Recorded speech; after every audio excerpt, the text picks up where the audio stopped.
Cooking చేస్తూ గిన్నెలు మార్చేసిన రోజులవి. పని చేసేది తక్కువ, గలీజ్ చేసేదే ఎక్కువ. నీ వల్ల నాకు డబుల్ పని తప్ప ప్రయోజనం ఏమీ లేదు. పని చేసేది తక్కువ, గలీజ్ చేసేది ఎక్కువ. నువ్వు మాత్రం వంట దగ్గరికి రాకు అని చెప్పేది మా అమ్మ అయితే. అమ్మ మాట వినాలి కదా, అందుకని నేను మా అమ్మ ఉన్నప్పుడు అసలు వంట దగ్గరికి వెళ్ళేదాన్నే కాదు. మా అమ్మ ఇలా బయటికి వెళ్ళిందంటే చాలు ఇల్లంతా సెర్చ్ చేసి ఏవి ఉన్నాయి ఎక్కడున్నాయని చెప్పి వెతికి మరీ తీసి కొత్త కొత్త ప్రయోగాలు అయితే చేసేవాళ్ళం నేను మా సిస్టర్స్. అందులో హిట్ అయినవి కొన్ని వంటలు అయితే ఫ్లాప్ అయినవి కొన్ని వంటలు.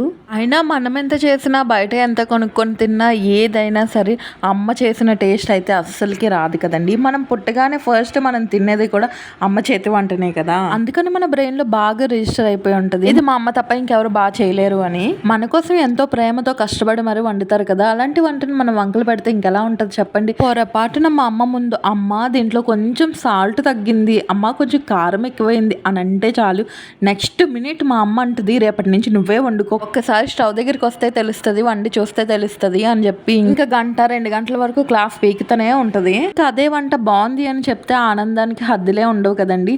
సో నాకు కూడా ఈ మధ్య తెలుస్తూ ఉంటుంది, నేను వండుతూ ఉంటున్నాను కదా, బాగాలేదు అంటే ఎంత హర్టింగ్ ఉంటుందో, బాగుంది అంటే ఎంత హ్యాపీ ఉంటుందో. మనం చాలా ప్రేమతో వండుతాం కదా, ఈ ఒక్కరు ఇదే అనుకుంటూ ఉంటారు కదండి, ఈ వంట మా అమ్మ తప్ప ఇంకెవరు బాగా చేయలేరు అని. నేనైతే హార్ట్ఫుల్ గా చెప్తాను, మా అమ్మ తప్ప ఇంకెవరు వంటలు బాగా చేయలేరు అని. నాకు మా అమ్మ చేసిన వంట మాత్రమే నచ్చుతుంది. కానీ అలానే మా అమ్మతో అయితే ఈ విషయం చెప్పను, పొంగిపోతుందని.